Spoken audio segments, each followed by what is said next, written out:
Hello everyone, Trophy Wine Hunter. Welcome back to my YouTube channel. Today I'm doing a review of a trophy wine night I had with one of my buddies.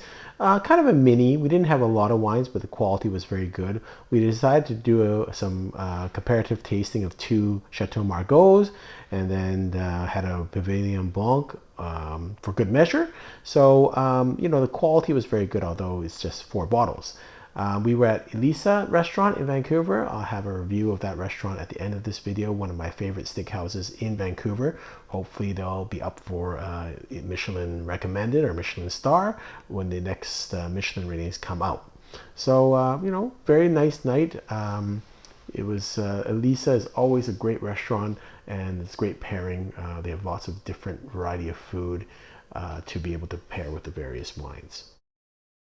Short video of the wines that we had that night, and we start off with the Dom Perignon 2005 Rosé Brut. My notes on this: really enjoyed this as a starter wine. We just had this when we got there, had a little bit of bread with it. So it was, my notes were raspberry with good acidity, creamy on the finish with lots of life yet. So my rating of this rosé is 94 points.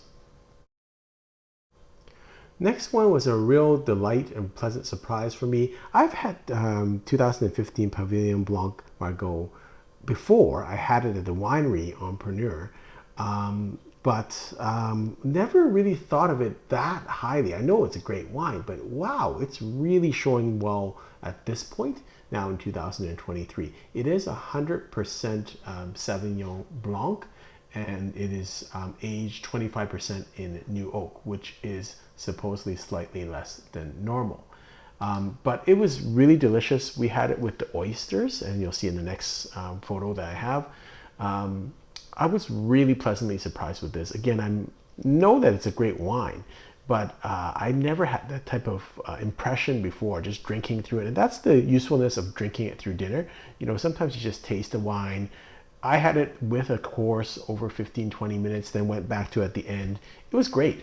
So my tasting note: incredibly delicious and just starting to hit its peak. Apple, melon, citrus flavors with a caramel acacia aftertaste. Good weight and pairs tremendously with seafood. And really deserves to be the star of a meal. It's a little unfair to put it against its siblings here in this type of tasting. Had the Pavillon Blanc with some oysters. They had some Cushy oysters from Deep Bay in British Columbia, and then some Beau Soleil oysters from Miramichi Bay in New Brunswick, and really briny, the eastern coast oysters. But just an example of very simple but great preparation of some seafood and then a great wine. What a wonderful pairing. Now the main attraction of the night, we did the 1986 and the 1996 together side by side. See, the corks are beautiful. Little unfair to the 2015 Pavillon Rouge. Again, in most nights, that really should be the star. It's a great wine, and we went back to it even after drinking the red wine. It was so good. So how we prepared it: the 96 was opened and decanted. Probably took us 2 hours to get to it. The 86 was opened to check that it was a good bottle, and then we poured it directly from the bottle. First to the 1986. Always nervous when I pour old wines that it's going to be corked or not good. There's always that fear, but we have to open it to find out. Again, fortunately, beautiful bottle, really nice aroma and color. Everything looked very, very vibrant for 86. Beautiful. So again, tasted spectacular. We had some steak, and we'll see our full spread of food that I'm going to show you. Lots of variety, and I love that to have lots of different types of food and to have it in front of our table, family style. Pick and choose on things and then taste it with the wine. It was just a wonderful experience. So my tasting notes on this: fully mature and no need to decant. Silky smooth, but still has some primary fruit. It would say like red currants. It was turning to potpourri, leather, charcoal, and spices on the aftertaste. There is some floral aromas on the nose. This was the wine of a night, and we're so fortunate that it was a great bottle. My rating is 97 points. This is what I mean by our spread. It's family style, so I love to have that variety of food. We had some vegetables, we have some gnocchi, some onion rings, some mushrooms, and then for the steaks, we had various steaks. We had some Wagyu, but these two are, one of them is from Prince Edward Island, is the Blue Dot, which is potato and grass-fed, and the other one's the Double R Ranch from Washington. So just that variety, I love to try different things and different tastes, and that just helps to kind of not just make it so serious and about the wine, because wine has to interact with food and with the company. And I think that's really the perfect marriage of food and wine.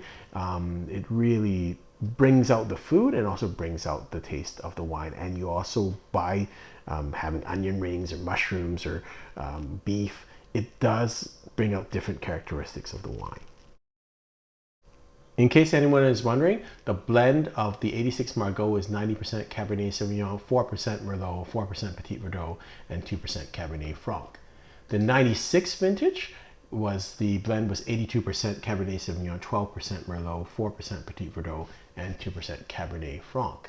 So I thought it was great to taste it side by side. I thought the 86 was, at its plateau and really tasting wonderfully. The 96 I've had for a number of times, and I still think it's got it's on its uptick and it's still got some ways to go.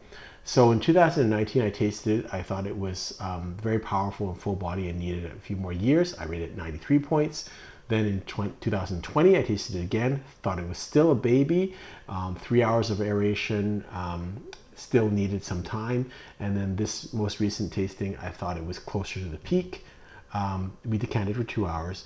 I detected a slight bit of greenness at the end on the aftertaste. There's currants, there's black tea, there's blackberries, there's powerful tannins, there's some spice in the aftertaste, but I still think it's not quite there yet. Maybe give it another 3 years to then really start to hit its peak. My rating, 96 points. I ended the night with a baked Alaska. You'll see a little bit of imperfection at the top here. I jabbed my fork in there before I could take the photo, so it was actually very nice before I kind of ruined that top part of it, so ignore that.